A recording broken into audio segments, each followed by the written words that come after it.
يا أيها الذين آمنوا اتقوا الله ولتنظر نفس ما قدمت لغد واتقوا الله إن الله خبير بما تعملون. بسم الله الرحمن الرحيم. Assalamualaikum warahmatullahi wabarakatuh.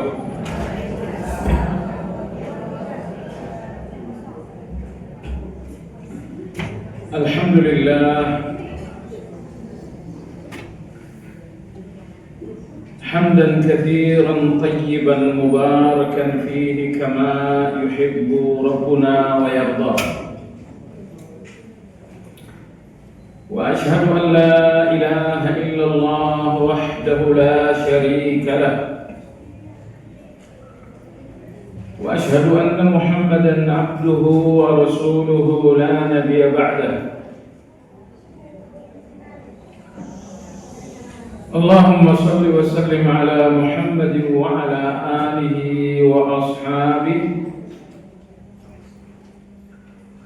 ومن اهتدى بهديه إلى يوم الدين. يا أيها الذين آمنوا اتقوا الله حق تقاته ولا تموتن إلا وأنتم مسلمون.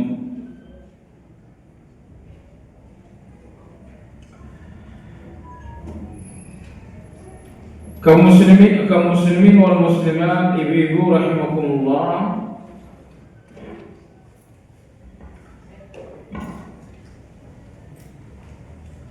Terkhusus untuk orang-orang yang beriman, Allah berikan kebaikan. Tetapi terhadap orang-orang yang tidak beriman, boleh jadi Allah limpahkan dunia untuk mereka, namun Allah tidak memberi mereka kebaikan. Jadi hal-hal yang duniawi seperti harta, jabatan, dan lain-lain ternyata sangat berbeda dengan kebaikan. Jadi semisal Allah tidak memberikan Anda uang yang banyak, tapi yang pasti Allah memberikan Anda kebaikan. Dan kenyataannya bahagia itu hanya dengan kebaikan, bukan dengan uang. Maka di tengah masyarakat kita lihat banyak orang-orang yang punya uang, tapi karena tidak baik, akhirnya menderita. Selanjutnya, indikasi paling nyata bahwa Allah akan memberikan kebaikan kepada seseorang, bahwa ia mulai belajar agama, bahwa ia mulai menuntut ilmu. Nabi kita bersabda, "Man yuridillahu bihi khairan yufaqihuhu fid din." Siapapun orang yang Allah inginkan kebaikan untuknya, maka Allah membuatnya memahami Islam. Karena jamaah sekalian, tidak ada yang memperbaiki Anda kecuali pemahaman Anda tentang Islam. Uang itu tidak membuat seseorang menjadi baik. Jabatan itu pun tidak membuat seseorang menjadi baik. Bahkan kecerdasan pun tidak membuat seseorang semakin baik. Satu-satunya yang membuat seseorang menjadi baik dan terus menjadi baik, bahwa dia terus-menerus memahami Islam. Oleh sebab itulah jamaah sekalian, menghadiri kajian-kajian Islam tidak boleh hanya sekedar kesungguhan, tapi juga harus menjadi perjuangan.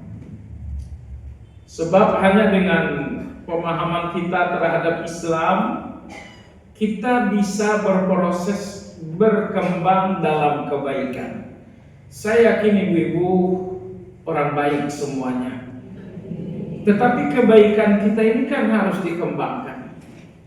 Kebaikan tahun lalu harus berkembang tahun sekarang. Kebaikan bulan pekan lalu harus berkembang bulan dan pekan sekarang.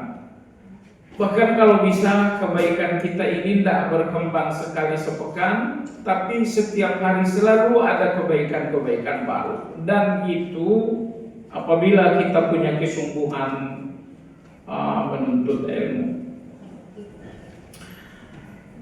Dalam kesempatan ini, ibu-ibu sekalian, insya Allah kita akan memasuki pembahasan pada nama Allah yang ke-54, yaitu Ar-Raqib. Ar-Raqib artinya yang maha mengawasi. Ar-Raqib artinya maha mengawasi. Allah maha mengawasi dengan pengawasan yang sangat sempurna.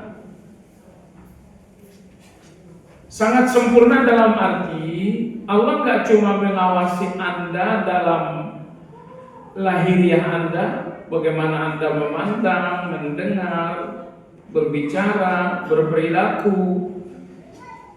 Lebih dari itu, Allah pun mengawasi batiniah dan pikiran kita. Manusia hanya bisa mengawasi lahiriah kita. Tidak ada manusia yang bisa mengawasi hati dan pikiran kita. Tetapi Allah yang mengawasi dengan kesempurnaan akan mengawasi lahiriah kita secara sempurna, juga akan mengawasi pikiran dan hati kita secara sempurna pula.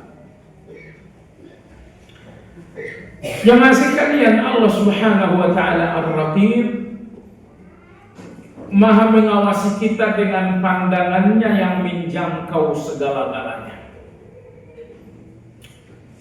Allah mengawasi kita dengan pendengarannya yang mendengar segalanya.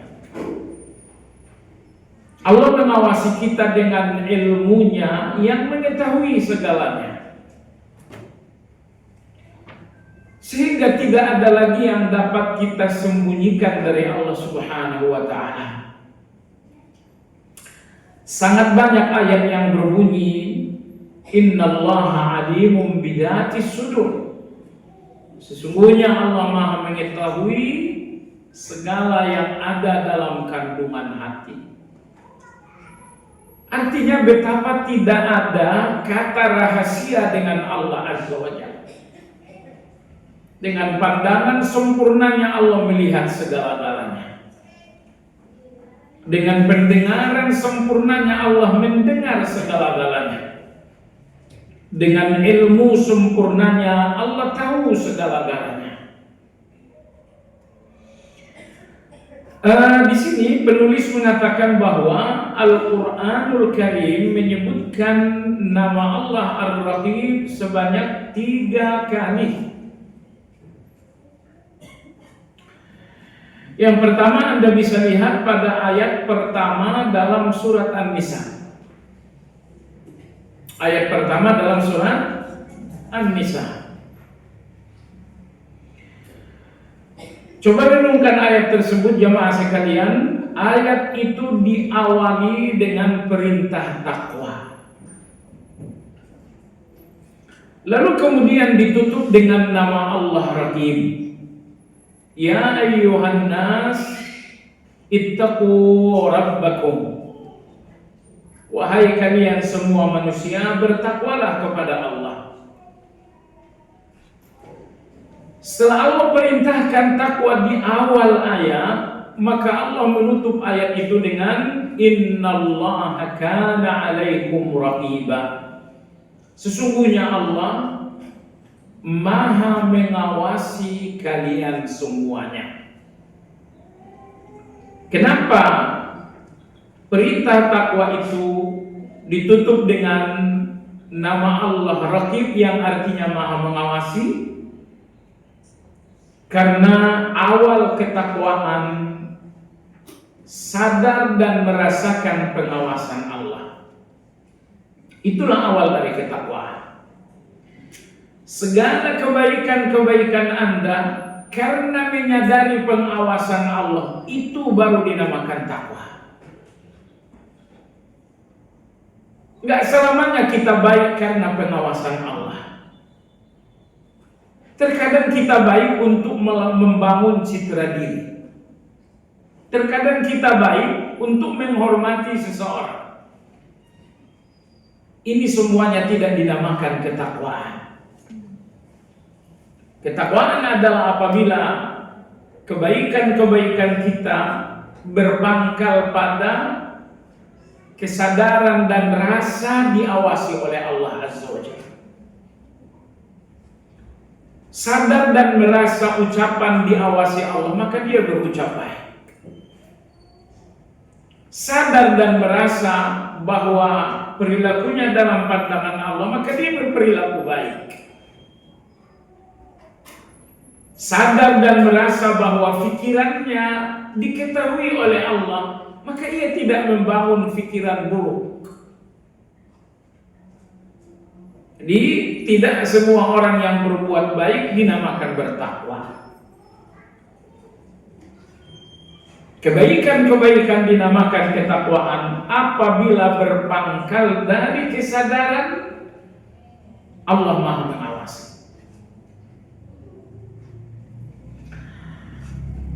Ayat lain yang menyebutkan nama Allah Ar-Raqib adalah ayat 117 dalam surat Al-Maidah. Ayat itu tentang ucapan Nabi Isa alaihi salam terhadap umat.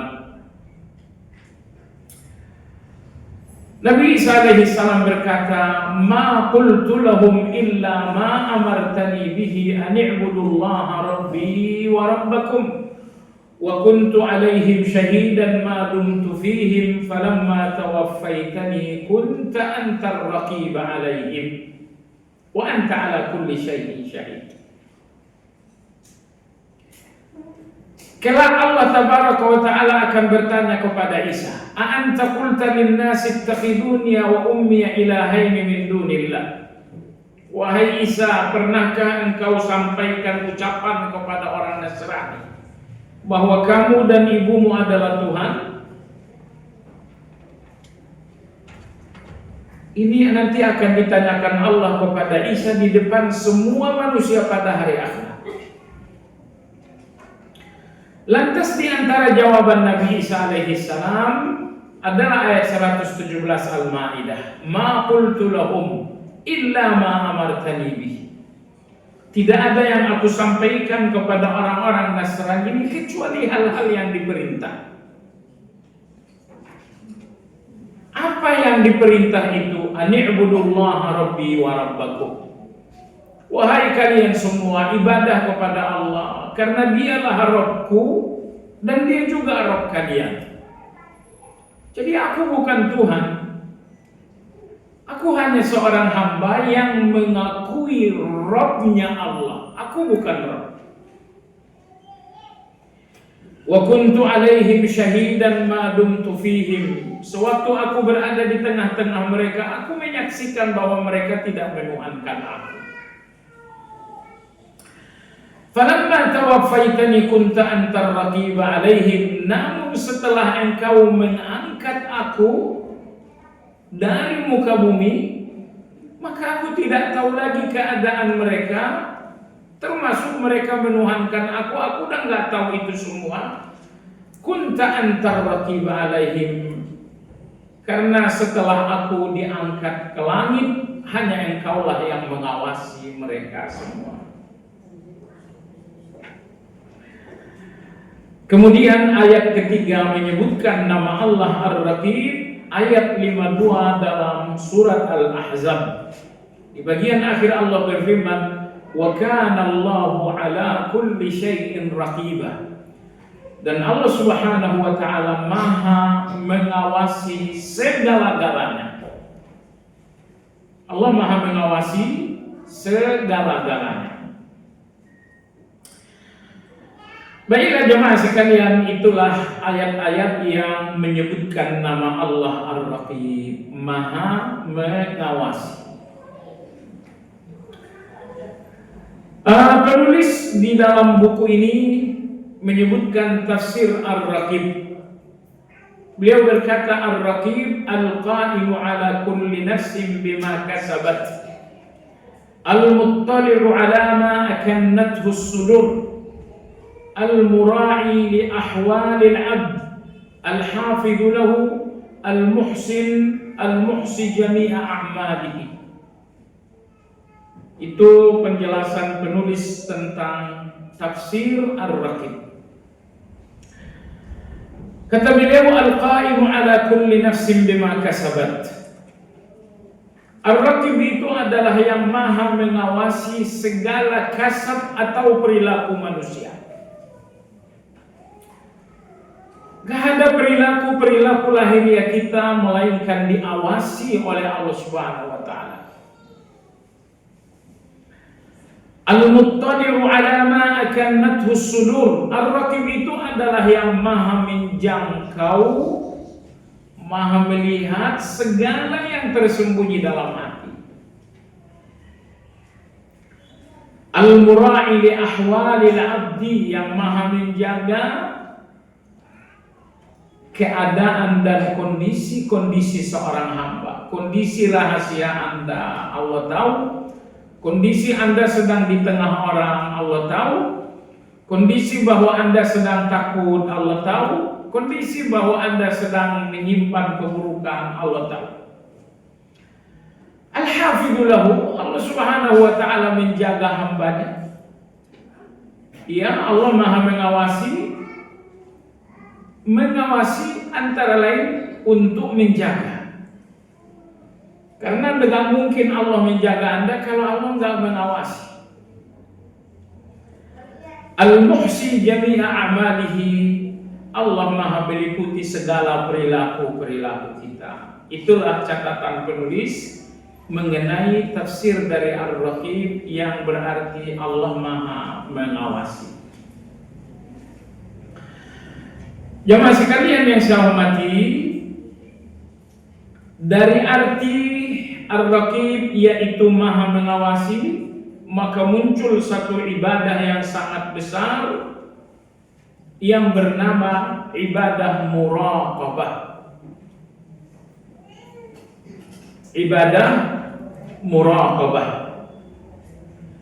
Apa itu muraqabah? Muraqabah itu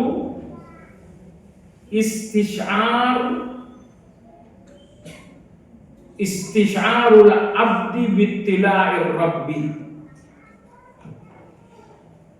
atau dalam definisi yang lebih lengkap, dawamu istisyaril abdi bihudurir rabbi. Muraqabah itu adalah terus-menerus merasakan kemahahadiran Allah di setiap keadaan yang lahiriah dan yang batiniah. Itu yang dimaksud dengan muraqabah. Terus-menerus senantiasa menyadari kemahahadiran Allah dalam segala keadaan-keadaan kita yang lahir dan yang batin, yang terbuka ataupun yang tersembunyi. Kalau hanya menyadari kemahahadiran Allah, pengawasan Allah sekali dua kali, itu belum dinamakan muraqabah. Baru dinamakan muraqabah kalau rasa diawasi Allah itu terus menerus. Maka Ibnu Qayyim tadi menyebutkan dawamu ilmil abdi bittila'ir rabbi, terus menerus adanya kesadaran seorang hamba terhadap pengawasan Allah. Itu yang dimaksud dengan muraqabah. Ibu sekalian, ibadah muraqabah inilah yang menghasilkan ihsan di dalam ibadah. Anda tahu, manusia paling sempurna menjalankan ibadah ini mereka-mereka yang menjalankannya dengan ihsan. Ihsan dalam ibadah seperti ditafsirkan sendiri oleh Nabi kita sallallahu alaihi wasallam, an ta'budallaha ka'annaka tarahu fa in lam takun tarahu fa innahu yaraka. Ihsan dalam ibadah, ihsan berarti an ta'budallah, engkau mengibadahi Allah seolah-olah melihat Allah. Bukan melihat Allah seolah-olah. Apa arti seolah-olah? Artinya dekat. Anda merasa dekatnya Allah seolah-olah Anda melihat. Karena ilmu yang jauh itu tidak mungkin terlihat. Yang bisa kita lihat adalah yang dekat. Semakin dekat, semakin jelas kita melihat. Maka orang-orang yang ihsan dalam ibadah, mereka merasa sangat dekat dengan Allah, sehingga seolah-olah mereka melihat Allah di depan mereka karena sangat dekat.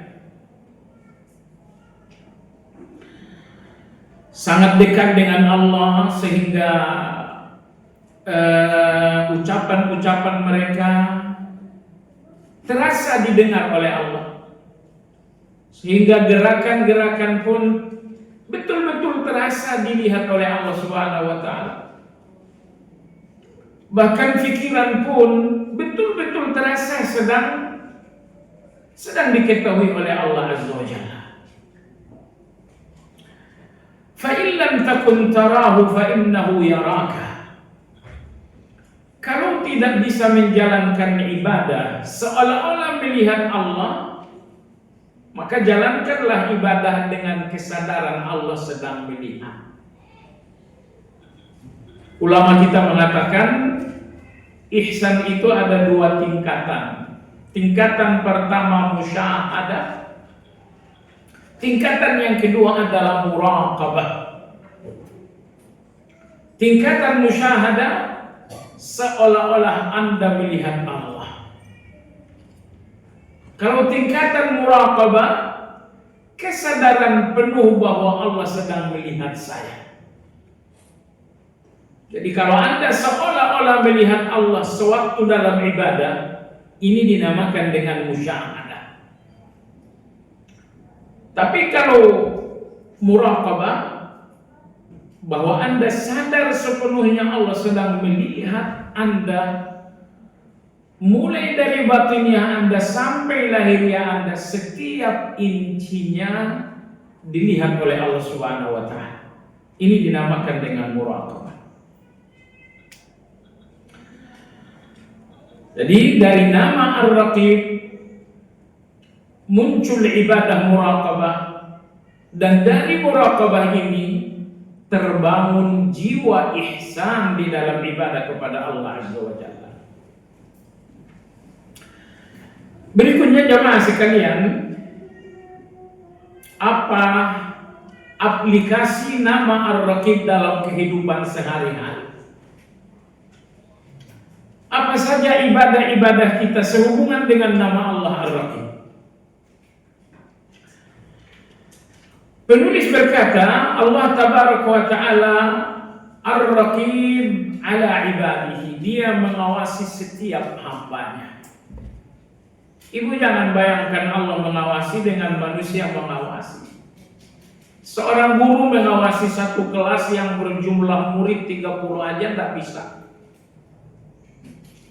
Karena manusia mengawasi dengan segala keterbatasan dan kelemahan.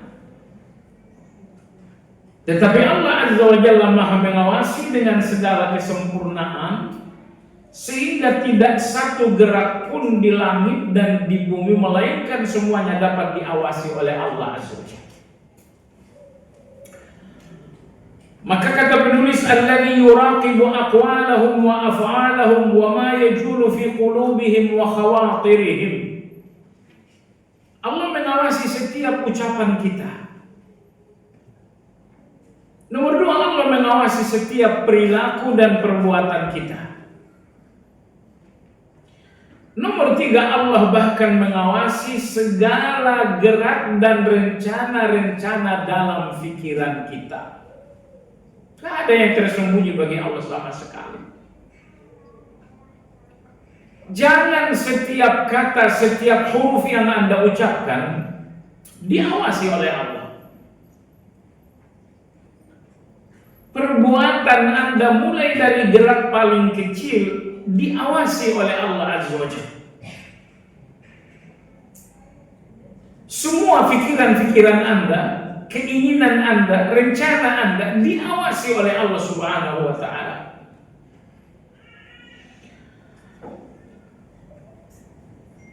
La yakhruju ahadun min khalqihi an dzalika. Tidak satu pun ciptaan Allah yang terlepas dari pengawasan Allah.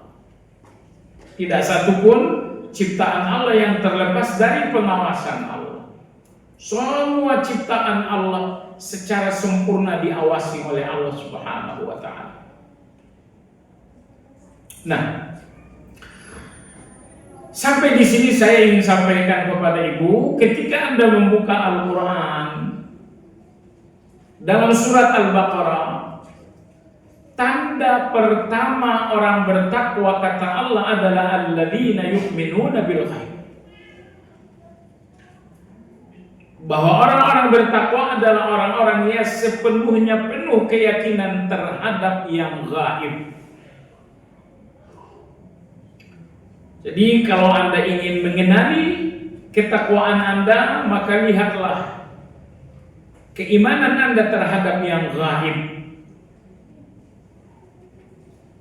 Kalau keimanan dan keyakinan Anda terhadap hal yang gaib sangat kuat, ini menandakan ketakwaan Anda bagus. Tapi keimanan dan keyakinan Anda yang lemah terhadap hal yang gaib menandakan betapa ketakwaan Anda sangat lemah. Dengan kata lain saya ingin katakan, kita semua akan lemah dalam menjalankan ketakwaan saat kita sudah lemah mengimani yang gaib.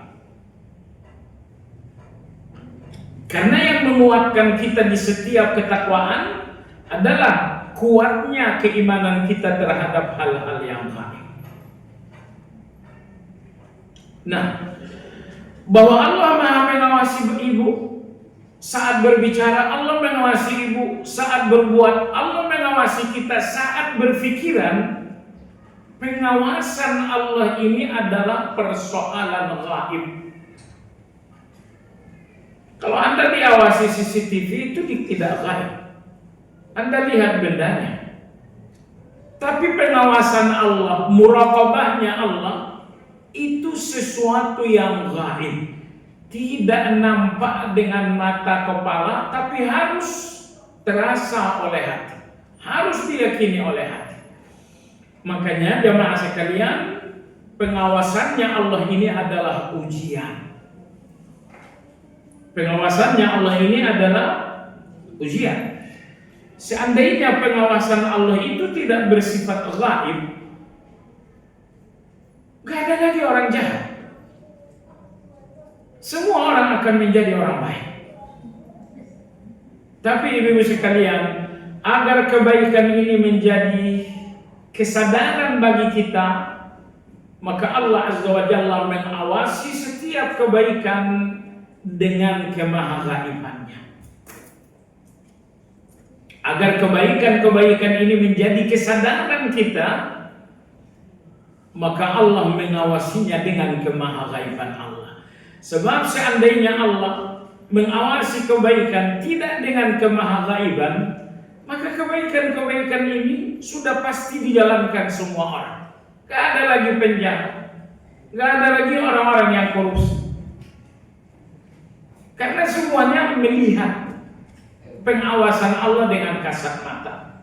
Tapi sekali lagi, agar setiap kebaikan betul-betul datang dari kesadaran, maka Allah mengawasinya dengan kemahaghaiban.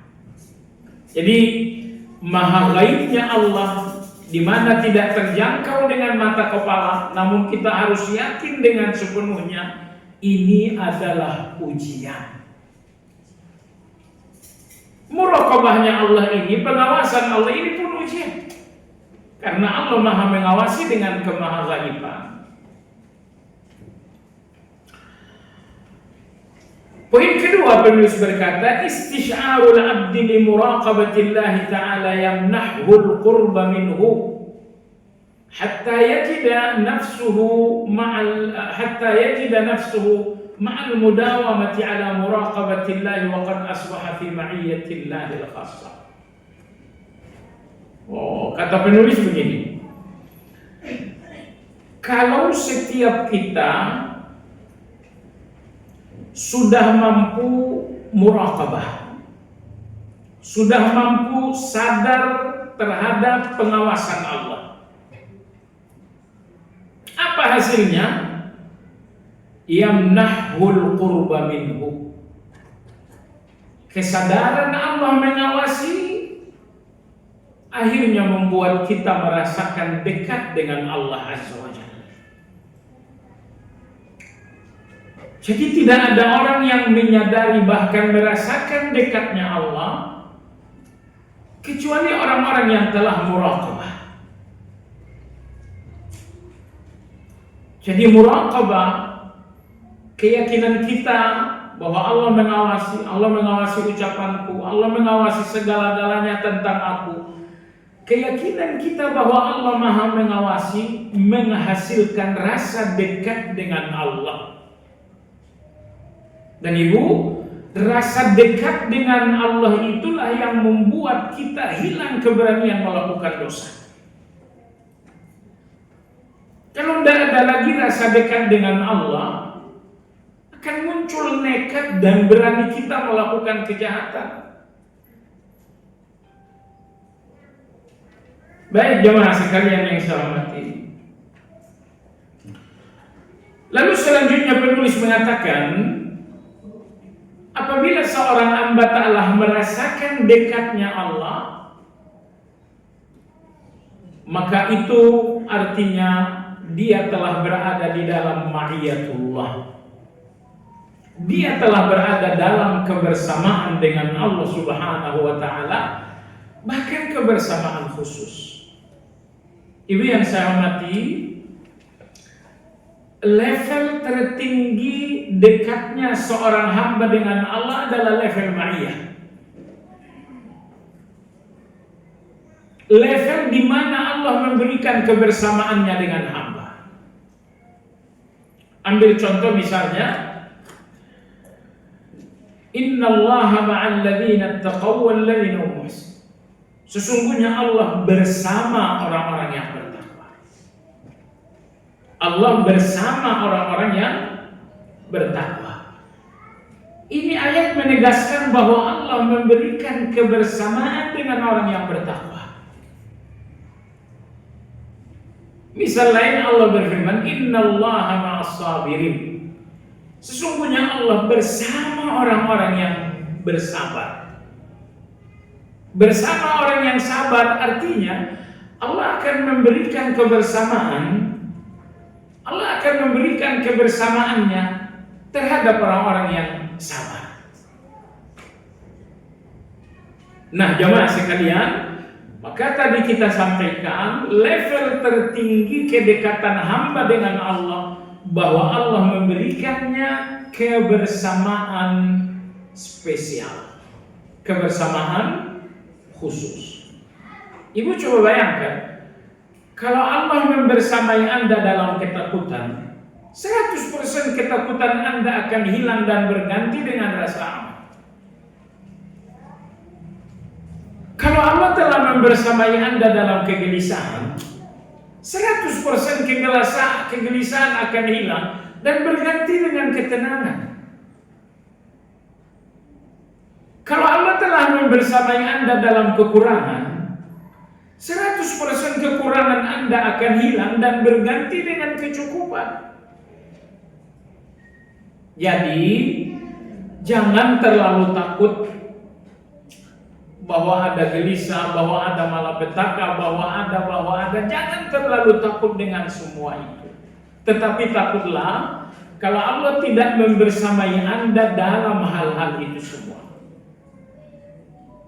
Ketakutan yang membuat orang terpuruk adalah ketakutan di mana tidak ada kebersamaan Allah. Malapetaka yang membuat seseorang hancur, malapetaka di mana tidak ada kebersamaan Allah Subhanahu wa Ta'ala. Tapi ibu sekalian, kalau Allah memberikan kebersamaannya dalam malapetaka Anda, 100% malapetaka ini akan berganti dengan kebahagiaan. Nah, pertanyaannya adalah, bagaimana aku mendapatkan kebersamaan Allah? Jawabannya dengan rasa dekat dengan Allah. Kalau Anda bertanya lagi, bagaimana aku merasa dekat dengan Allah? Jawabannya adalah dengan muraqabah. Selalu merasa diawasi oleh Allah Azza wa Jalla. Sehingga rumusnya, Anda selalu merasa diawasi Allah. Dari situ Anda merasa dekat dengan Allah. Kalau Anda sudah merasakan kedekatan dengan Allah, itu artinya Allah telah memberikan Anda kebersamaan.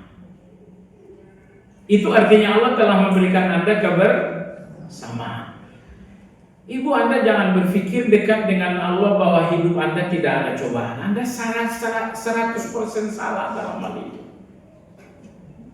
Kalau Anda udah dekat dengan Allah, berarti aku nggak ada musibah. Anda salah. Kalau aku udah dekat dengan Allah, artinya hidupku tidak mengalami masalah. Anda salah. Ibu, ada satu ucapan bagus disebutkan oleh Imam Ibn Taimiyah rahimahullah. Beliau mengatakan, tidak ada yang paling memperbaiki hati manusia setelah keimanan melebihi ujian. Tidak ada yang paling memperbaiki hati manusia setelah keimanan melebihi ujian. Sederhananya, apa yang paling memperbaiki hati manusia? Nomor 1, iman. Nomor 2 adalah ujian. Ujian ini faktor kedua terbesar memperbaiki hati seseorang. Makanya Allah nggak pernah melepaskan para nabi-nabi dari ujian. Nabi kita Shallallahu Alaihi Wasallam bersabda, "Asyaddul bala al-anbiya, tsumma al-amsal fal-amsal." Manusia yang paling dahsyat dalam ujian adalah para nabi. Lalu kemudian orang di bawah mereka, lalu di bawah mereka lagi. Jadi rupa-rupanya semakin Anda dekat dengan Allah, bahkan semakin Anda dicintai Allah, semakin Allah akan menguji Anda. Dalam hadis Nabi kita Shallallahu Alaihi Wasallam bersabda, "Idza ahabballahu 'abdan yusib minhu."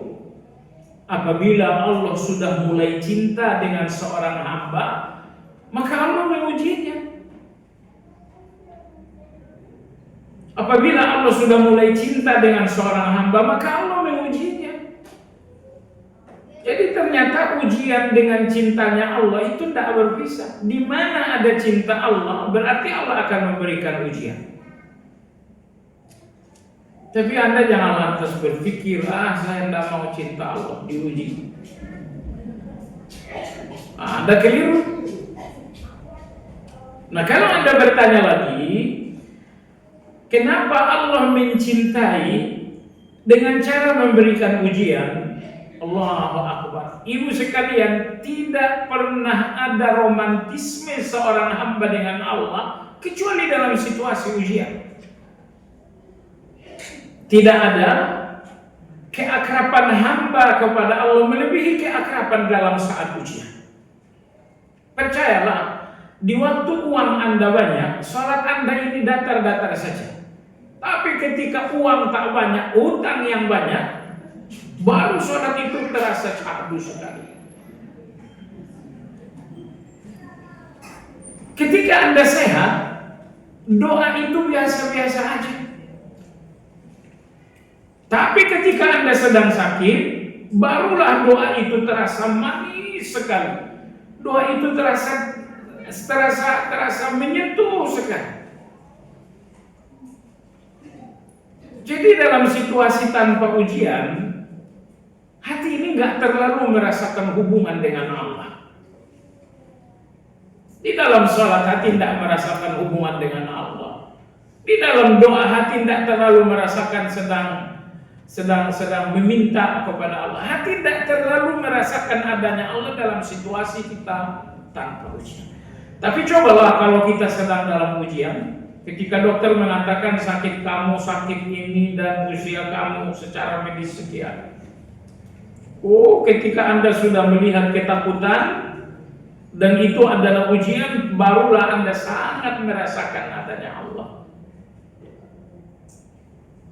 Jadi ternyata nikmat-nikmat hidup bagaimanapun terkadang menghilangkan rasa terhadap Allah. Tapi musibah-musibah hidup faktanya membangun rasa dengan Allah, rasa dekat dengan Allah, rasa bersandar kepada Allah, rasa membutuhkan Allah, rasa tidak bisa lepas dari Allah Azza wa Jalla. Semua rasa-rasa seperti ini terbangun melalui ujian. Dalam keadaan baik, tawakal kita nyaris tidak terpakai. Dalam keadaan baik, doa-doa kita pun sekali lagi datar-datar aja. Jadi situasi-situasi ujian, kondisi-kondisi musibah, disitulah kita temukan rasa bertuhan, rasa memiliki Allah, rasa bersandar, rasa mengadu kepada Allah Azza wa Jalla. Makanya tadi penjelasan Imam Ibn Taimiyah adalah penjelasan yang sangat cerdas. Beliau mengatakan, tidak ada yang paling memperbaiki jiwa manusia setelah keimanan melebihi ujian. Ujian ini faktor utama nomor 2 memperbaiki hati manusia. Itu sebabnya nabi-nabi tidak dilepaskan Allah dari ujian itu. Itu sebabnya nabi-nabi tidak dilepaskan Allah dari ujian. Saya yakin ibu sekalian, seandainya ujiannya Nabi ditimpakan kepada seseorang di antara kita, kita mungkin bisa hidup bertahan 2 tahun udah bagus. Akan patah tulang belulang kita dengan ujiannya Nabi. Akan remuk hati kita dengan ujiannya Nabi itu. Ibnu Mas'ud radhiyallahu anhu termasuk orang yang terakhir menjenguk Nabi menjelang wafat. Betul masih ada orang-orang berikutnya, tapi beliau termasuk orang terakhir. Ketika Ibnu Mas'ud radhiyallahu anhu menjenguk Nabi kita alaihi salatu wassalam, Ibnu Mas'ud memegang dahi Nabi kita. Ibnu Mas'ud nyaris loncat karena panasnya suhu dari tubuh Nabi. Beliau mengatakan, ya Rasulullah, panas sekali. Kata Nabi sallam, inni u'aku kama yu'aku rajulani minkum.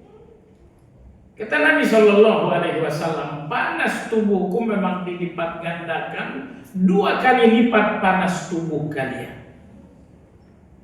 Maka tadi saya katakan, sekiranya ujiannya Nabi ditimpakan kepada seseorang di antara kita, akan patah-patahlah tulang punggung kita.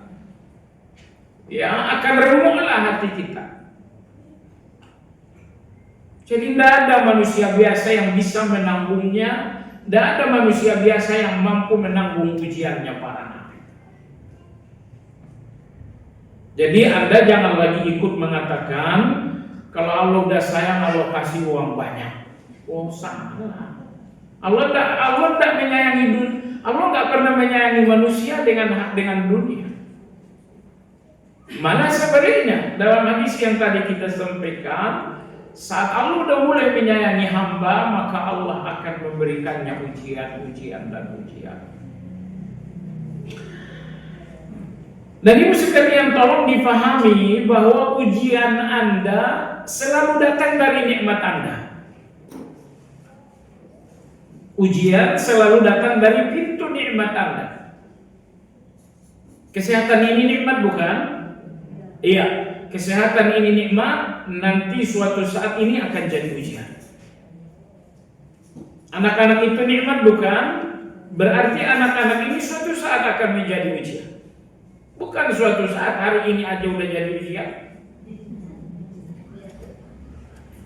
Jadi Allah gak akan menguji Anda dengan sesuatu yang bukan nikmat, melainkan Allah akan menguji Anda dengan semua yang bernama nikmat. Oleh sebab itu Allah tegaskan dalam beberapa ayat bahwa kesenangan dunia menipu.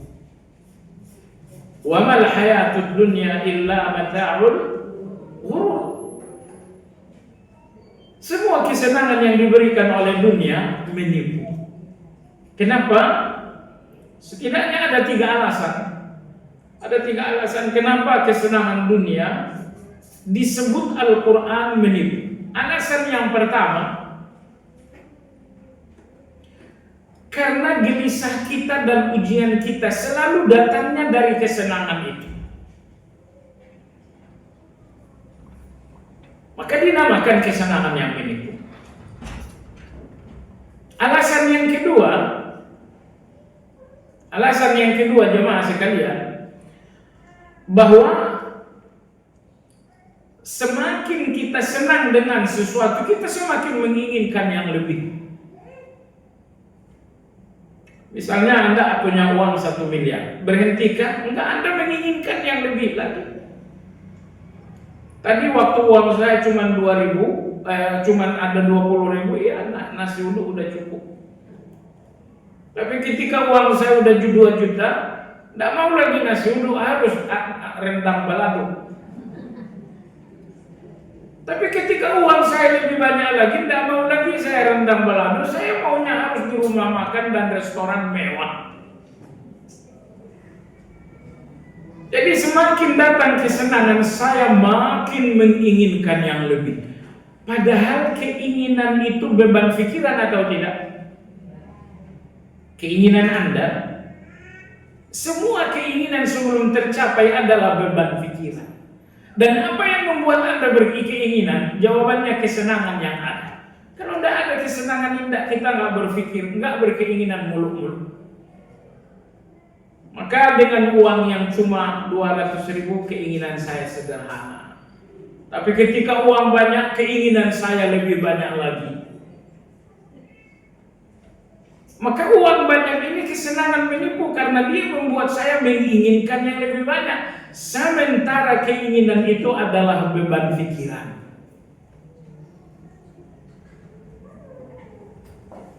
Alasan ketiga kenapa kesenangan dunia disebut oleh Allah menipu, karena kesenangan dunia ini bagaimanapun akan mengurangi kesenangan akhirat. Kesenangan Anda di surga itu akan terkurangi oleh kesenangan-kesenangan kita di dunia. Maka yang pertama kali masuk surga siapa? Orang kaya atau orang miskin? Berapa lama mereka mendahului orang kaya? 500 tahun orang miskin mendahului orang-orang kaya. Terus kemana? Anda mau jadi miskin kaya?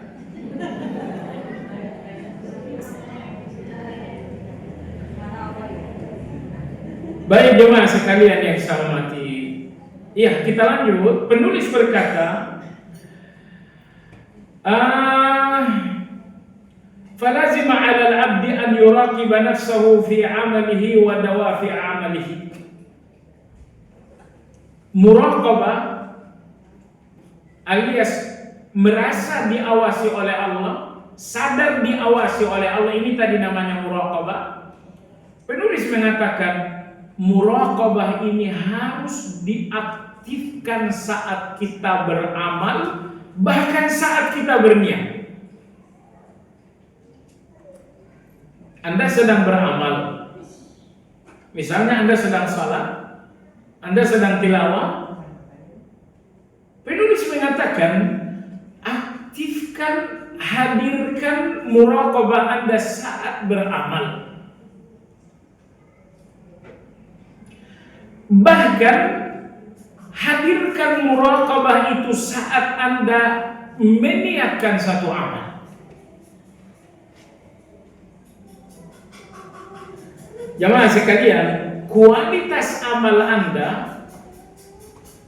ditentukan oleh kadar muraqabah itu. Semakin muraqabah Anda baik, semakin kualitas amal Anda menjadi baik. Jadi makanya amal-amal yang tidak berkualitas itu karena tidak adanya rasa muraqabah. Tidak merasa diawasi oleh Allah, maka muncullah amal asal-asalan. Sebaliknya, kalau Anda merasakan muraqabah, merasa diawasi Allah, niscaya amal Anda semuanya akan penuh kualitas. Di kehidupan nyata juga seperti itu. Karyawan-karyawan itu akan lebih berkualitas bekerja apabila diawasi oleh bos. Tapi kalau bos sudah nggak ngawasi, karyawan-karyawan biasanya akan asal-asalan. Nah, maka begitu juga dalam beramal. Salat, puasa, berzikir, berdoa. Kita semua akan asal-asalan kalau kita nggak menghadirkan muraqabah ini. Oleh sebab itu, kualitas amal selalu banding lurus dengan kualitas muraqabah. Jadi kalau ada yang bertanya, bagaimana agar amalku lebih berkualitas? Jawabannya, tingkatkan kualitas muraqabah. Semakin Anda merasa diawasi Allah, semakin amal Anda menjadi lebih baik. Ibu yang saya hormati, ada satu ironi ya, ada satu keadaan buruk yang betul-betul menyedihkan. Anda tahu apa? Ibadah terbesar kita setelah keimanan adalah salat. Sehingga sebagian ulama mengatakan salat ini ummul hasanat, induk dari segala kebaikan. Maka nanti di hari akhirat, kebaikan pertama dihitung oleh Allah adalah salat. Tapi di mana ironinya ibu sekalian? Ironinya adalah, sadarkah Anda bahwa kata pertama salat itu sering sekali dusta kita? Kata pertama Anda dalam sholat sering sekali dustanya kita. Apa kata pertama dalam sholat? Allahu Akbar. Apa arti Allahu Akbar? Oh tidak, Maha besar itu Al-Kabir. Kalau Akbar artinya Allah Maha lebih besar. Karena Akbar itu bentuk katanya dinamakan dengan tafdil, sehingga ada arti lebih. Allahu Akbar, Allah Maha lebih besar. Lebih besar dari apa? Lebih besar dari segalanya. Allah itu lebih besar dari pekerjaanku, Allah lebih besar dari bisnisku, Allah lebih besar dari jabatanku, bahkan Allah lebih besar dari nyawaku. Itulah arti Allahu Akbar. Allah lebih besar dari segala-galanya. Kalau tadi misalnya Anda sibuk dulu berdagang, Anda sibuk dulu belanja, akhirnya zuhur Anda jam 2, lalu Anda awali salat ini dengan Allahu Akbar, Allah lebih besar dari segalanya. Itu kan dusta. Dusta kan? Kenapa? Buktinya salat ini justru adanya di pinggir waktu. Ini waktu zuhur udah mau selesai baru sholat zuhur. Nomor 1 tadi apa? Nomor 1 tadi shopping. Nomor 2 apa? Ketemu kawan di kafe.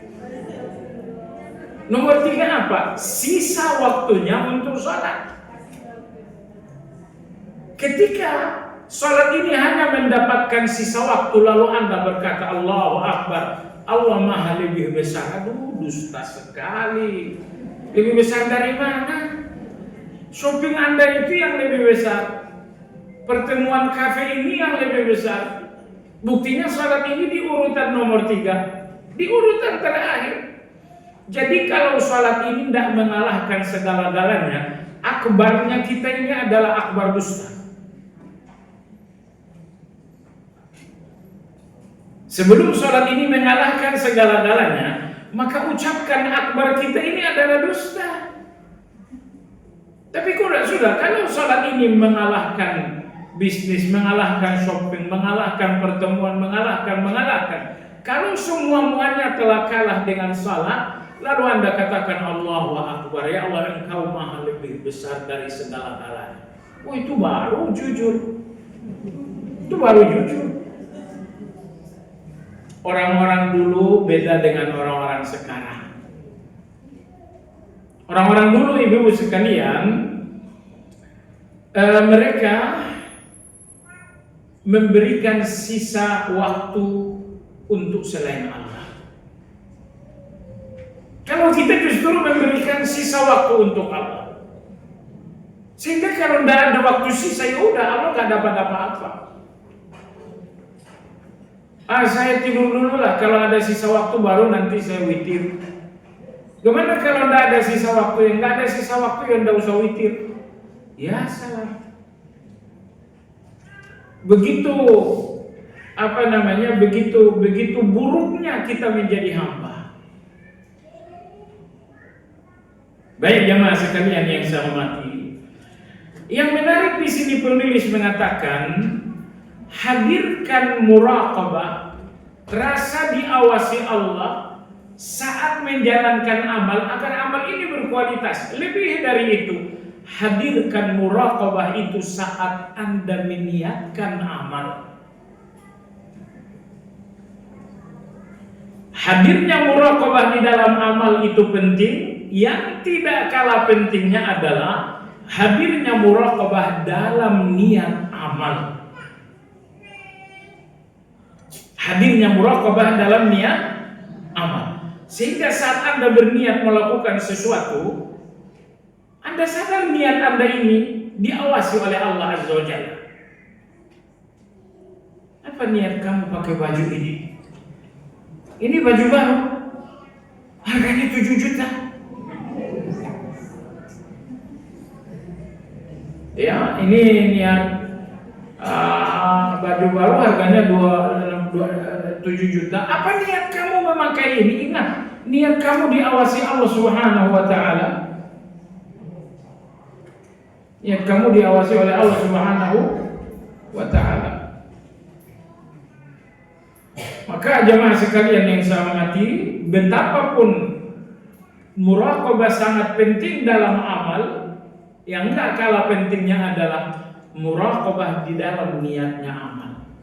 Ibu yang saya rasakan ya, mungkin ibu dan saya tidak beda-beda jauh. Dalam satu sholat saja ibu, niat ini ternyata harus dibaharui. Harus dibaharui. Iya, pada saat takbir memang Anda ikhlas, tapi boleh jadi nanti memasuki rakaat kedua ikhlasnya ini amburadul. Kalau di rakaat kedua ikhlasnya selamat, mungkin ikhlasnya benar-benar terancam di rakaat yang ketiga. Sehingga kalau Anda tidak terus-menerus memperbaharui niat, Anda tidak terus-menerus memperbaharui keikhlasan dalam satu amal ya. Dalam satu amal, kalau Anda tidak terus-menerus memperbaharui ikhlas, kemungkinan amal Anda tidak selamat. Karena selamatnya amal Anda, kalau niatnya selamat, dan niat ini tidak akan selamat kalau tidak terus-menerus diperbaharui. Sholat zuhur 4 rakaat, kita tidak tahu di menit keberapa ikhlas kita ini rusak. Apalagi kalau Anda jadi imam. Imam-imam itu peluang rianya itu biasanya 2. Maka nggak usah berlomba-lomba jadi imam. Pertama, di mana peluang rianya? Peluang rianya saat milih surat. Itu peluang ria. baca surat apa ya, lihat belakang dulu, makmum banyakkan dikit ya sudah harus panjangan dikit. Peluang ria yang kedua adalah ketika akan memilih irama. Oh, ini saya baca sesuai nahwanya Syekh Sudes atau Syekh Musyari. Saat Anda akan memilih langgam, Anda akan memilih nahwanya, itu di situ juga peluang ria. Hati-hati jamaah sekalian yang saya hormati. Jadi nggak akan selamat amal Anda kalau nggak selamat niat. Dan niat ini pun nggak akan selamat kalau tidak terus-menerus diperbaharui. Tadi Anda duduk di masjid ini ikhlas Anda baca Quran. Ikhlas Anda baca Quran. Begitu datang orang kedua, ternyata ikhlas ini kesenggol dengan orang yang kedua. Nah, kalau Anda nggak langsung memperbaharui ikhlas, hadirnya orang ini tentu akan merusak niat dan hilanglah bacaan dan tilawah Anda. Mungkin hadirnya orang pertama tidak merusak niat Anda, hadirnya orang kedua juga tidak merusak niat tilawah Anda. Tapi begitu banyak orang yang hadir, makin ramai di masjid, niat tilawah ini mulai terganggu. Sebab itu selamatnya niat Anda kalau terus menerus diperbaharui. Karena niat kita itu sangat sensitif. Pandangan seorang manusia dapat merusak niat. Cerita seorang manusia tentang kita pun bisa merusak niat. Perbaharui niat ini. Maka di sini penulis mengatakan perlu muraqabah dalam amal agar amal lebih berkualitas. Tapi yang gak kalah pentingnya adalah muraqabah terhadap niat. Muraqabah terhadap niat.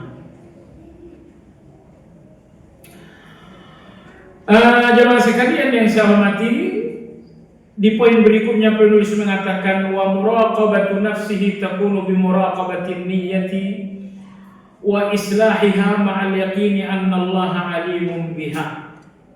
Muraqabah niat maksudnya adalah perbaiki niat. Nomor 2, yakinlah dengan seyakin-yakinnya bahwa Allah tahu niat Anda. Bahwa Allah tahu niat Anda.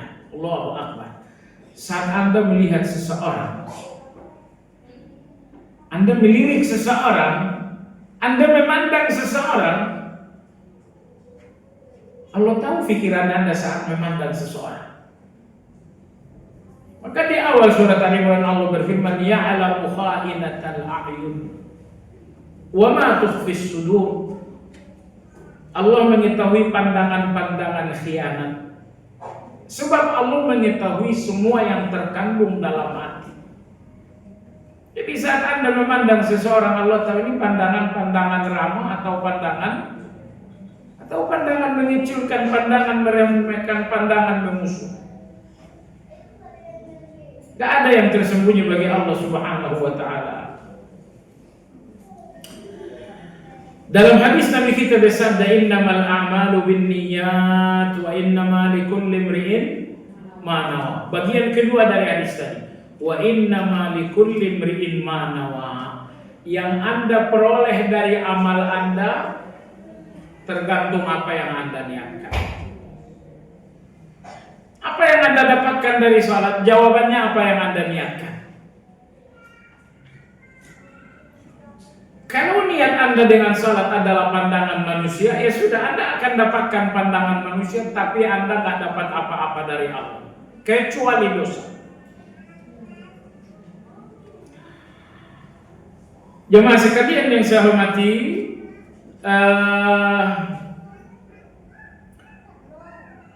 muraqabah merasa diawasi Allah niat. Tidak lantas kemudian setelah niat muraqabah ini dilepaskan, tidak. Tetapi usahakanlah, berjuanglah agar muraqabah ini terus menerus dari proses niat sampai proses berbuat, proses berlangsung. Ini semuanya di atas muraqabah. Di atas muraqabah. Ada satu hadis diriwayatkan oleh Imam Bukhari dalam kitab Al-Adabul Mufrad, Nabi kita bersabda, "Idza qamatis sa'atu wa bi yadi ahadikum fasilatun fa in istata'a an la yaquma hatta yaghrisaha falyaf'al." Kata Nabi SAW, seandainya kiamat di depan mata dan di tangan seseorang kalian ada bibit, kata Nabi, jangan berdiri untuk menghadapi kiamat itu sebelum benih tadi di tanah. Jadi sederhananya begini. Kata Nabi SAW, seandainya kalian akan mati dan di genggaman dan kalian memiliki sebuah benih, benih mangga, benih korma, termasuk benih durian juga. Kata Nabi SAW, walaupun kalian akan mati, benih itu ditanam dulu. Benih itu ditanam dulu. Ini motivasi dari Nabi SAW agar kita lapang dada melakukan kebaikan walau kita nggak akan menikmatinya. Lakukan kebaikan walau kita tidak akan menikmatinya. Sebab bahwa Anda menanam benih menjelang Anda meninggal, tentu Anda nggak akan menikmati benih itu. Akan tetapi jamaah sekalian, Anda harus meninggalkan kebaikan sebanyak yang bisa Anda lakukan. Karena pada akhirnya usia Anda adalah kebaikan Anda. Nih, usia Anda secara angka itu akan selesai. Akan selesai pada waktunya. Tapi setelah usia angka Anda itu sudah selesai, usia Anda berikutnya bahwa Anda tetap menjadi pembicaraan. Oh, si fulan dulu guru kita ngaji, kita tahsinnya dengan beliau. Oh, si fulan dulu yang selalu memberikan motivasi. Si fulan. Panjanglah cerita orang tentang kebaikan Anda. Dan itu usia kedua Anda. Jadi kalau usia pertama Anda bersifat angka, usia kedua Anda adalah pujian-pujian manusia setelah Anda pergi. Ibu, kita tidak perlu dipuji orang sewaktu kita masih ada, agar kita nggak terbakar dengan pujian itu. Karena merendahkan hati dengan pujian itu berat. Sekali lagi, tetap merendah dengan pujian yang meninggikan itu berat kan? Merasa kecil dengan pujian yang membesarkan itu tentu sangat berat. Merasa bodoh dengan pujian bahwa Anda orang pintar itu berat. Oleh sebab itu sedapat mungkin hindari pujian manusia setelah sewaktu masih hidup. Tapi mintalah pujian manusia setelah Anda pergi. Ya Allah, berikan aku pujian-pujian yang baik, pujian-pujian yang jujur, tapi setelah aku pulang, setelah aku pergi. Itu doanya Nabi Ibrahim alaihissalam. Waj'alni lisana sidqin fil akhir. Ya Allah, berikan aku lidah-lidah jujur yang memuji setelah aku wafat. Pujian orang setelah wafat Anda usia kedua. Dan boleh jadi pujian untuk Anda setelah Anda wafat. Pujian ini akan menginspirasi orang-orang lain untuk menjadi baik. Ini yang saya hormati. Ulama kita berpesan begini. Nggak jadi soal ya, terima pujian manusia dalam hal perilaku-perilaku duniawi. Anda berlari, lalu Anda dipuji, silakan aja. Pujian orang untuk perbuatan Anda yang duniawi, silakan diterima. Tetapi ibu-ibu yang sekali saya hormati, usahakan tidak menerima pujian manusia dalam hal-hal yang antara Anda dengan Allah Azza wa Jalla. Usahakan tidak menerima pujian manusia dalam hal-hal yang antara Anda dengan Allah. Salat ini antara Anda dengan Allah. Usahakan tidak menerima pujian manusia. Zikir, tilawah, sedekah, zakat, umroh dan haji, itu semuanya antara Anda dengan Allah. Usahakan tidak menerima pujian manusia. Jangan terima pujian manusia dalam hal-hal yang antara Anda dengan Allah Subhanahu wa Ta'ala. Tapi pujian manusia untuk hal-hal yang duniawi silakan aja. Misalnya manusia memuji Anda, Masya Allah, bisnis kamu maju. Oh Masya Allah, kamu larinya masih sangat bagus. Pujian-pujian Anda untuk yang duniawi, insya Allah itu tidak merusak Anda. Insya Allah itu tidak merusak. Tapi pujian-pujian manusia untuk hal-hal yang antara Anda dengan Allah Azza wa Jalla, itu dihindari aja. Caranya bagaimana? Caranya segera alihkan pandangan, segera alihkan pembicaraan. Nomor dua paling penting. Nomor dua paling penting. Agar pujian-pujian Anda nggak membuat hati Anda bengkak dengan ujub, bengkak dengan takabur. Ingat, nomor dua inilah paling penting. Apa nomor dua? Sadari kejahatan Anda. Sadari keburukan Anda. Sadari dosa-dosa Anda. Makin Anda sadar dosa Anda, makin pujian manusia ini tidak membahayakan Anda. Jadi orang-orang yang ujub dengan pujian manusia adalah orang-orang yang udah lupa diri bahwa dia banyak dosa. Oleh sebab itu sebagian ulama kaum salaf mengatakan, bagi orang yang mengenal diri, pujian manusia tak berbahaya. Tidak berbahaya membuat Anda ujub, tidak berbahaya membuat Anda takabur, tidak berbahaya membuat Anda superioritas. Tapi dengan syaratan Anda, jadilah orang yang tahu diri. Tahu dosanya banyak, tahu kebodohannya luas, tahu kelemahannya tiada batas. Semakin Anda mengenali kekurangan, mengenali dosa, mengenali kebodohan, semakin pujian manusia ini tidak membahayakan Anda, tidak mencederai hati Anda. Mengenal diri artinya mengenali dosa, mengenali kejahatan. Kita ini baik sekarang, betul. Kita kan baru hijrah 2 tahun kemarin. Kita kan hijrahnya baru 5 tahun kemarin. Sebelumnya kemana? Sebelumnya kita sama dengan semua orang. Tapi Allahu Akbar, Allah Maha Baik. 5 tahun lalu, 7 tahun lalu, tiba-tiba Allah buka di depan kita pintu untuk berhijrah. Tapi walau Anda saat ini udah berhijrah, jangan lupa masa lalu. Bahwa Anda pernah jahat, bahwa kita pernah berdosa. Kejahatan masa lalu perlu diingat-ingat agar kita tidak ujub dengan keadaan yang sekarang.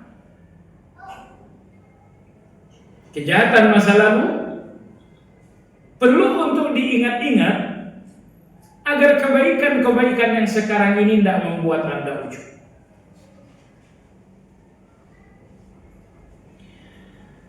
Kata Imam Ibnu Qayyim rahimahullah, sangat mampu Allah membuat manusia hidup tanpa dosa bagaikan malaikat. Sangat mampu Allah.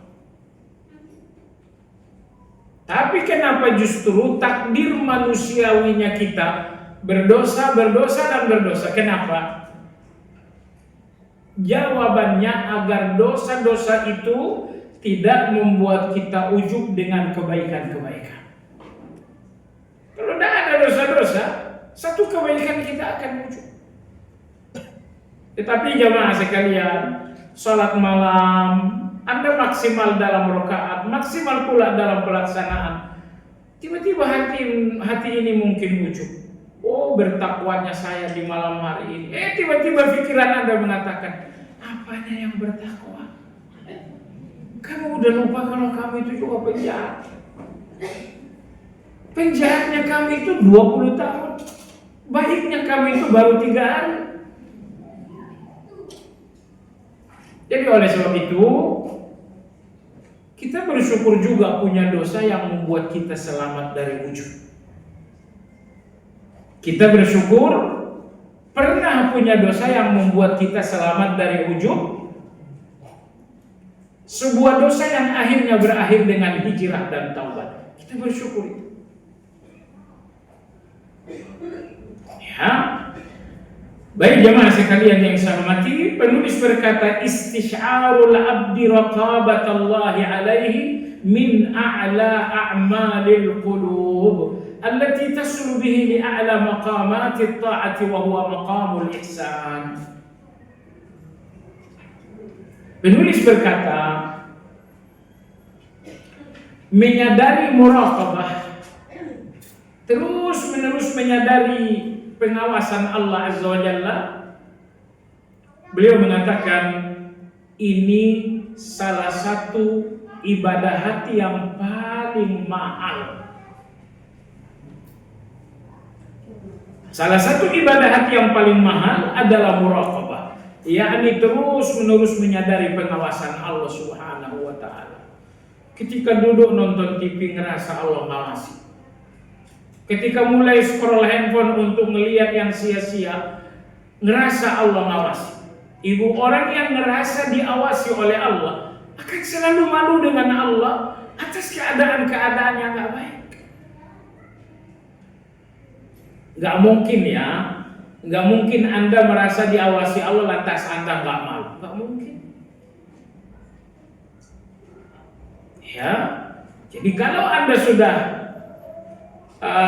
diberikan Allah hati yang terisi muraqabah, hati yang selalu sadar pengawasan Allah, itu yang membuat Anda selalu malu kepada Allah. Malu kepada Allah kalau sampai dalam kejahatan, malu kepada Allah kalau sampai hanyut dalam kesia-siaan, malu kepada Allah kalau sholat ini serba asal-asalan. Ibu yang saya hormati, muraqabah, merasa diawasi Allah itu yang membuat kita santun dalam ibadah, santun dalam berdoa, santun dalam berzikir. Kalau tidak ada muraqabah, tidak santun kita. Ya, saya tak cerita dengan orang lain, kita sendirilah ibu. Anda ketika zikir habis sholat, subhanallah, bagaimana Anda bacanya? Santun atau tidak? Subhanallah. Tidak ada santunnya sama sekali. Padahal mestinya Anda bacakan dengan santun, subhanallah, subhanallah, subhanallah. Dari cara Anda baca zikir, santun tidak santun, ini menandakan Anda merasakan muraqabah atau tidak. Karena orang yang telah bermuraqabah pasti malu kepada Allah. Rasa malu yang membuat kita tidak tega mengucapkan zikir seperti itu. Rasa malu itu yang membuat kita terus-menerus mengagungkan Allah Azza wa Jalla. Cara kita mengucapkan zikir, cara kita menyampaikan doa, semuanya penuh santun, penuh adab. Karena ada rasa malu kepada Allah, rasa malu yang datang dari muraqabah.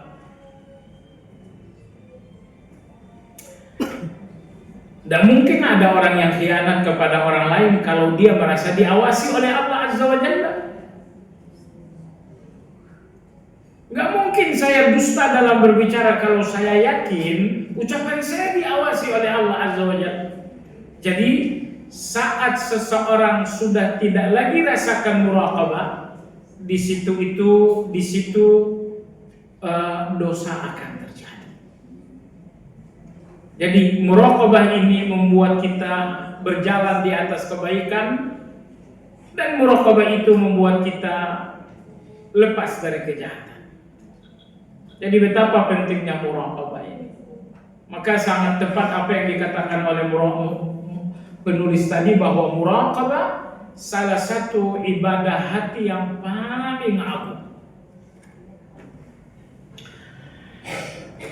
Jemaah sekalian, di sini beliau menyebutkan satu hadis. Saya tidak bacakan lagi karena hadisnya sangat panjang. Singkatnya, dalam hadis ini ada dua orang yang bersahabat. Yang satu terus-menerus menilai kawannya. Yang satu terus-menerus menilai kawannya. Yang satu ini adalah seorang yang baik, tapi kawannya ini memang seorang yang berdosa. Setiap kali yang baik ini melihat kawannya berdosa, dia mengatakan, bertakwalah kepada Allah, kenapa sih masih mendengar musik? Bertakwalah kepada Allah, kenapa sih masih joget? Besok ketemu lagi, kasih nasihat lagi, bertakwalah, kenapa sih kamu masih suka pocong-pocong? Setiap hari ketemu, setiap hari bernasihat. Akhirnya kawannya pendosa ini mengatakan, apa katanya? Beliau mengatakan, apakah Allah mengutusmu untuk mengawasiku? Memangnya Allah mengutusmu untuk mengawasi aku? Biarkan dosa ini antara aku dengan Allah Subhanahu wa ta'ala. Ini dosaku, biar ini urusanku dengan Allah Azza wa Jalla.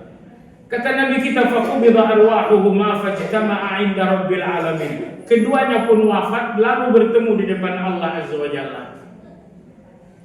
Apa kata Allah Subhanahu wa ta'ala? Kata Allah Subhanahu wa ta'ala, kata Allah Subhanahu wa ta'ala, faqala li hadzal mujtahid akunta bi 'aliman aw kunta 'ala ma fi yadi qadiran. Orang yang baik tadi selalu ngasih nasihat, ternyata kawannya tidak berubah. Ngasih nasihat lagi tetap tidak berubah. 10 kali ngasih nasihat, kawannya tetap tidak berubah. Akhirnya dia mengatakan, wah, kamu ini nggak bakal diampuni Allah lagi. Ini nasihat sudah puluhan kali tidak diterima juga. Kamu nggak akan diampuni Allah lagi. Nyumpahin. Sering begitu nggak? Orang yang di sana sering. Kalau yang di sini tidak. Sering sekali kita nasihati seseorang 1, 2, 10 kali dan ujung-ujungnya akhirnya kita nyumpahin. Itu yang terjadi dalam hadis ini. Seorang kawan yang baik selalu menemukan kawannya berdosa, dinasihati. Berdosa lagi dinasihati lagi, berdosa lagi dinasihati. Ujung-ujungnya disumpahin. Allah nggak ngampunin kamu lagi. Ujungnya apa? Mereka wafat, bertemu di depan Allah dan Allah berkata, siapa yang kemarin menyumpahi tidak diampuni? Seorang baik ini mengatakan, saya ya Allah. Saya yang nyumpahin ini tidak diampuni karena udah berkali-kali nasihat tidak berubah juga. Allah mengatakan, saya mengampuninya dan kamu masuk neraka. Saya mengampuninya dan kamu masuk neraka. Apa pelajarannya di sini? Pelajarannya yang pertama, Ibu, jangan terlalu ngawasin orang dan gak ngawasin diri. Anda hanya melihat maksiat lahirnya orang lain, sementara dalam diri Anda ada maksiat hati.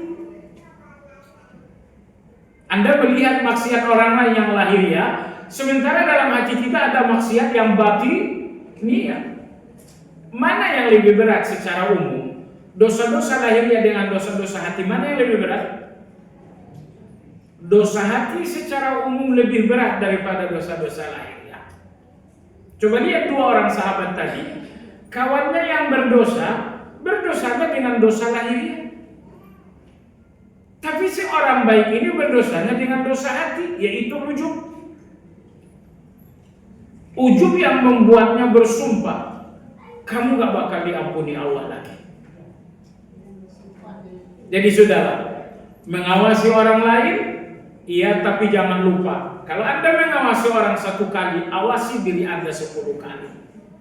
Karena Anda lebih berhak mengawasi diri Anda. Diri Anda lebih berhak Anda awasi sendiri ketimbang orang lain. Kita kadang-kadang jeli sekali melihat orang lain, sampai kita tidak sempat melihat diri sendiri. Baik jemaah sekalian yang saya hormati, sampai di sini kajian kita. Mudah-mudahan kajian ini menjadi tambahan ilmu yang berkah untuk kita semua.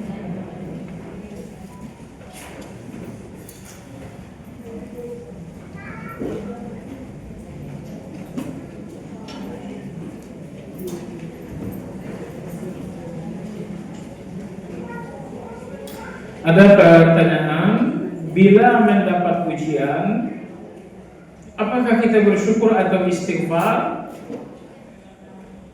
Bagaimana terus menjaga ikhlas dalam salat, padahal sulit sekali untuk khusyuk dalam salat?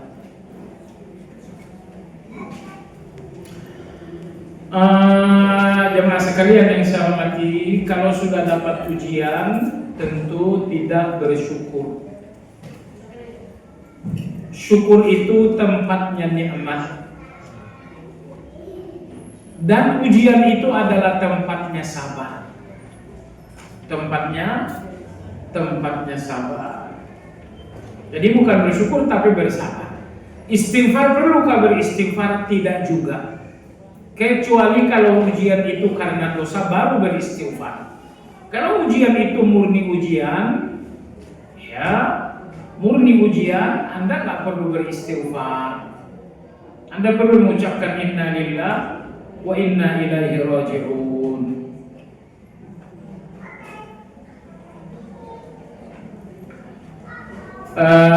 Jemaah sekalian yang saya hormati,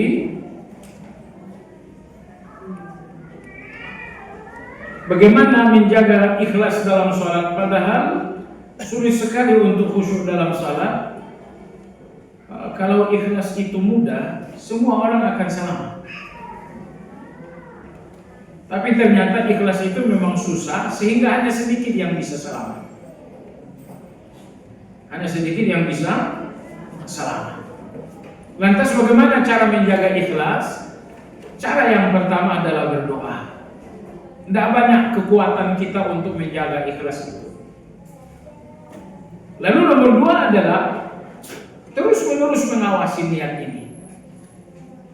Terus-menerus mengawasi niat. Baik jemaah sekalian, saya kira demikian. Mudah-mudahan kajian ini menjadi tambahan ilmu yang bermanfaat. Kita sudahi dengan zikir kafaratul majlis. Subhanakallahumma bihamdika asyhadu an la ilaha illa anta astaghfiruka wa atubu ilaik. Alhamdulillahirabbil alamin. Assalamualaikum warahmatullahi wabarakatuh.